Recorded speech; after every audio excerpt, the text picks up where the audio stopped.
Hi, I'm David Bodemer, the editorial director with National Real Estate Investor. I'm here with Craig Tomlinson from Stan Johnson Company. How are you? Hey, David, doing great. Thank you for joining us. We're here at the second annual Net Lease Investment Conference here in Chicago, and you were part of our State of the Net Lease panel. So what were some of your takeaways from that discussion? Well, I think the overall assessment is that the market is healthy. Mm-hmm. The market has been fairly stable, even in the last 10 quarters that we've tracked transactions and volumes, et cetera. The characteristics haven't changed all that much. I mean, there's property to buy, and there's certainly a lot of demand.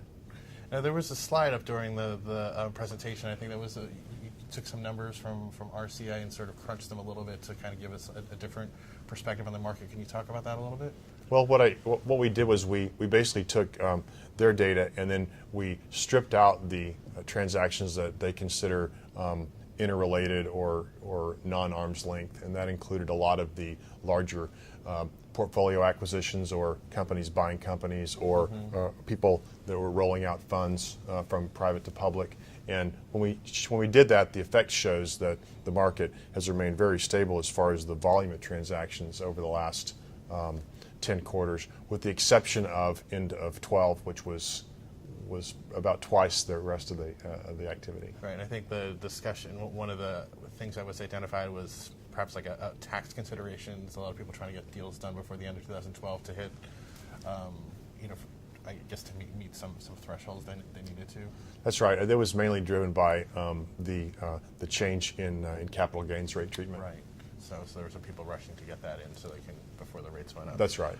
But then since that, so now we're 2 quarters into 2013, and volume has been pretty much back on like what the pattern had been.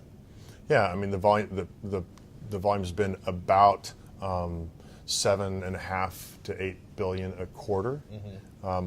What we've seen that's been interesting is the average deal size or the average asset size continues to decline as you see more of the trophy deals in major markets get absorbed. They haven't been replaced by like product. Right. So you're seeing the volumes occur by people having to buy more smaller properties. Right. And Stan Johnson Companies, you're negotiating on it. You're working with a lot of buyers and sellers, so you've kind of got a good position to sort of assess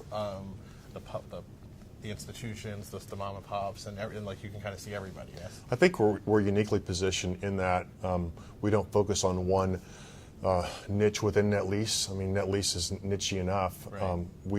We serve the range of buyers and sellers, so probably year in, year out. Whereas many of these institutional guys that are here on these panels are our clients. Right. A good 40 to 45% of our buyers are just individual investors, whether they are motivated by a tax trade or not. So right. Yeah, we work with a lot of smaller denomination transactions. And that, I mean, historically that has been the net lease space. Yes, I mean this rise of the institutions is a somewhat. I mean, there have been net lease REITs and some big funds for a while, but it seems like there's been a particular proliferation of that within the last few years. Well, particularly there's been a upswing in portfolio acquisitions. Right. Assets being bought instead of onesie-twosie, as has been historical, being bought in 20s and 30s and 50s. Right. And almost always those are done by institutional buyers. Right. And how are those portfolios put together? And I mean, what kind of flavor does that give to the market that it didn't have before, like when you were just doing these? Sure. Well, it's 3 different things, right? It's either a portfolio that a developer created over time because he represented a certain kind of company and credit, right. And he looked up one day and he had 50 Walgreens, right.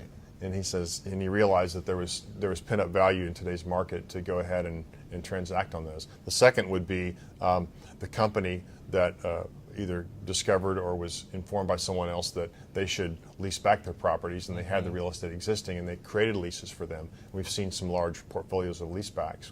And then the final one would be portfolios that had already been purchased usually by institutional investors that are a various mix of term and credit that are being sold typically to other institutions. Right. So it's like moving portfolio from one institution maybe at the end of what their fund life or whatever, or Pretty then we much, can move on. pretty much swapping stuff. Swapping. Okay. Right. Okay. Well, I think that's great. You gave us a lot of good color on the market. So I thank you for joining us. Very good. Glad to be here. And thank you for watching, and continue to watch our series of videos covering our second annual Net Lease Investment Conference.